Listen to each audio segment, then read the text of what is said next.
Wodwo delves into the themes of identity and belonging using the metaphorical imagery of a Wodwo, a mythical water creature. Through the speaker's introspective narrative, a profound sense of alienation and isolation is highlighted as they question their existence and purpose. The poem's fragmented and disjointed language mirrors the speaker's disconnection from their surroundings. Repetitive phrases and questions underscore the speaker's uncertainty and confusion. In comparison to Hughes' other works like Crow, Wodwo shares themes of alienation and existentialism. However, it adopts a more introspective approach, centering on the speaker's internal struggle and search for identity. The poem was published in Ted Hughes' fourth collection of the same name in 1967. This collection is regarded as one of the poet's most challenging works. It is divided into 3 sections. The first part consists of poems, the second features short stories, and the third returns to poems. The poem Wodwo is the concluding piece in the book. The central theme of the poem is the purpose of life, intertwined with themes of individuality and freedom. The latter is explored through intriguing rhetorical questions. The speaker observes that, unlike the plants around him, he is not rooted and can move freely. He also reflects on his individuality and how he differs from the natural elements surrounding him. Wodwo was the first collection Ted Hughes published following the suicide of his wife, Sylvia Plath, in 1963. Among the many significant poems in this collection, only 2, Song of a Rat and The Howling of Wolves, directly relate to Plath's death. At the beginning of the poem, the speaker, often interpreted as Ted Hughes himself, starts by questioning his identity. It becomes evident that the speaker is a fictional creature known as a Wodwo.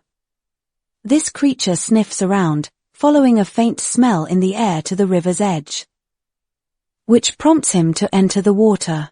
The subsequent lines, starting with a caesura, include a lengthy question in which the speaker ponders what gives him the right to disturb the water's surface. He examines a frog's life while contemplating his own existence. He wonders why he finds this frog so interesting and feels compelled to inspect its most secret insides, pondering how they relate to his own being.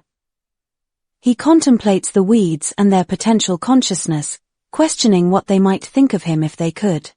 He feels like an integral part of the natural world but is also aware of his differences from his surroundings. This includes an internal monologue on freedom and consciousness. When contemplating existence, the speaker notes that he is distinct from the rooted plants around him. He is not bound by anything and enjoys the freedom to choose where he goes.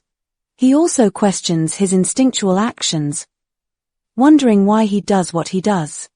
For example, he picks the bark off a tree, but it brings him no real pleasure and serves no purpose, leaving him to ponder the reasons behind his actions.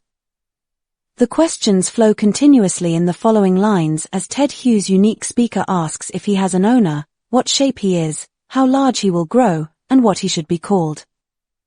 The speaker's thoughts become increasingly confusing and somewhat nonsensical in these final lines. He ponders how he came to be there and how he relates to the living things around him. The poem, thus, aims to remind readers of the perpetual quest for meaning. The speaker seeks answers to questions about humanity's purpose, his own individuality, why he cares about certain things, and much more.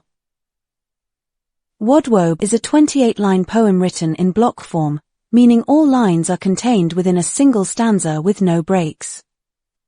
Hughes composed this poem in free verse, which means he did not adhere to a specific rhyme scheme or meter. However, there are several instances of half-rhymes, such as weeds and seams. Readers will likely notice that the poem uses minimal punctuation, and in most printed versions, each line begins with a lower-case letter.